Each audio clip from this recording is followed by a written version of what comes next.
ಚಿಂತೆ ಇಲ್ಲದವನಿಗೆ ಸಂತೆಯಲ್ಲಿ ಕೂಡ ನಿದ್ರೆಯಂತೆ. ವ್ಯಕ್ತಿಗಳು ಒಂದಲ್ಲ ಒಂದು ರೀತಿಯಾದಂತಹ ಚಿಂತನೆ ಎಂಬುದರಲ್ಲಿ ಮಗ್ನನಾಗಿ ಇರ್ತಾರೆ.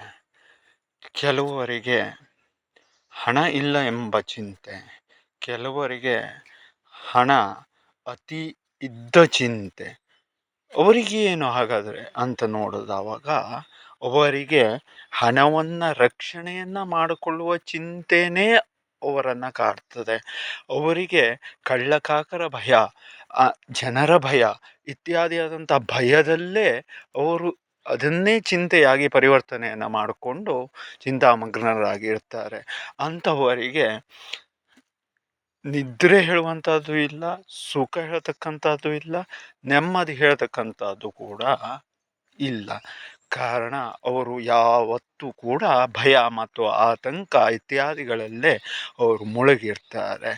ಅದೇ ಚಿಂತೆಯನ್ನು ಮಾಡದೇನೆ ಇವತ್ತಿನದ್ದು ಇವತ್ತು ಅಂತ ಹೇಳಿಕೊಂಡು ಯಾರು ಜೀವನವನ್ನು ನಡೆಸ್ಕೊಂಡು ಹೋಗ್ತಾ ಇರ್ತಾನೋ ಆತನಿಗೆ ತುಂಬ ಉತ್ತಮವಾದಂತಹ ರೀತಿಯಲ್ಲಿ ಆತ ಜೀವನವನ್ನು ನಡೆಸ್ತಾನೆ. ಆ ಹಣವನ್ನು ಇಟ್ಟಿರ್ತಕ್ಕಂಥವರು ಆ ರೀತಿಯಾದಂತಹ ಭಯದಲ್ಲಿ ದಿನವನ್ನು ದೂಡ್ತಾ ಇರ್ತಕ್ಕಂತಹ ಒಂದು ವ್ಯಕ್ತಿ ಏನು ಮಾಡ್ತಾನೆ ಅಂತ ಕೇಳಿದರೆ, ನೆಮ್ಮದಿ ಬೇಕು ನೆಮ್ಮದಿ ಬೇಕು ಅಂತ ಹೇಳುವುದಾಗಿ ಆತನ ಹತ್ತಿರದಲ್ಲಿ ಅಷ್ಟ ಐಶ್ವರ್ಯಾದಿಗಳು ಎಲ್ಲವೂ ಕೂಡ ಇರ್ತದೆ. ಆದರೂ ಕೂಡ ಆತನಿಗೆ ನೆಮ್ಮದಿ ಹೇಳ್ತಕ್ಕಂಥದ್ದು ಇರುವುದಿಲ್ಲ. ಅದನ್ನು ಅರಸಿ ಆತ ಪಯಣವನ್ನು ಮಾಡ್ತಾನೆ ಅಂತ ಹೇಳಿದರೆ ನಡ್ಕೊಂಡು ಹೋಗ್ತಾನೆ.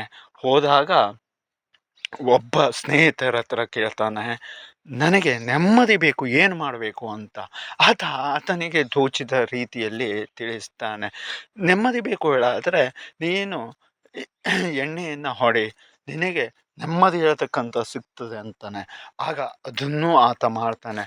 ಆದರೆ ಅದನ್ನ ಮಾಡಿದರೆ ಒಂದು ಕೆಲವು ಸಮಯದಷ್ಟು ಹೊತ್ತು ಆತನಿಗೆ ಒಂದು ರೀತಿಯಾದಂಥ ಗುಂಗಿನ ರೀತಿಯಲ್ಲಾಗಿ ನೆಮ್ಮದಿ ಹೇಳ್ತಕ್ಕಂಥ ಸಿಗ್ತದೆ.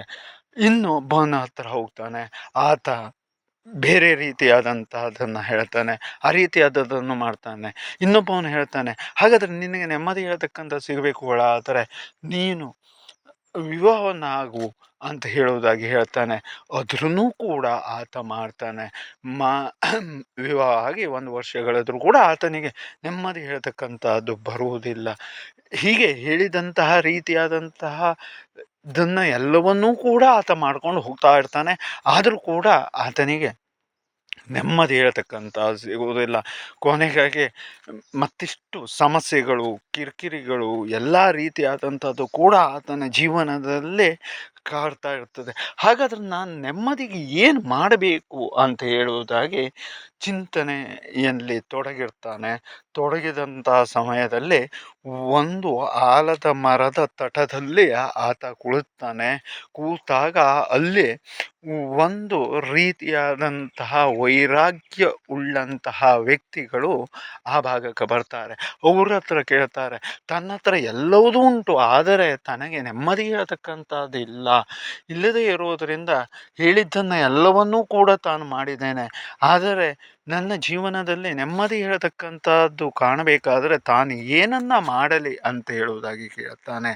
ಆಗ ಅವರು ಹೇಳ್ತಾರೆ, ನೀವು ಎಲ್ಲವನ್ನೂ ಕೂಡ ತ್ಯಜಿಸಿದ್ದೇನೆ ಅಂತ ಅಂದುಕೊಂಡು ಬಿಡು, ಯಾವೂ ಕೂಡ ನಿನ್ನದಲ್ಲ ಅಂತ ಹೇಳುವುದಾಗಿ ಪರಿಭಾವಿಸಿಕೊ. ತದನಂತರದಲ್ಲಿ ನೀ ನಿದ್ರೆ ಹೇಳ್ತಕ್ಕಂಥದ್ದನ್ನು ಬರ್ತದೆ, ಅದನ್ನು ಸರಿಯಾಗಿ ಮಾಡು.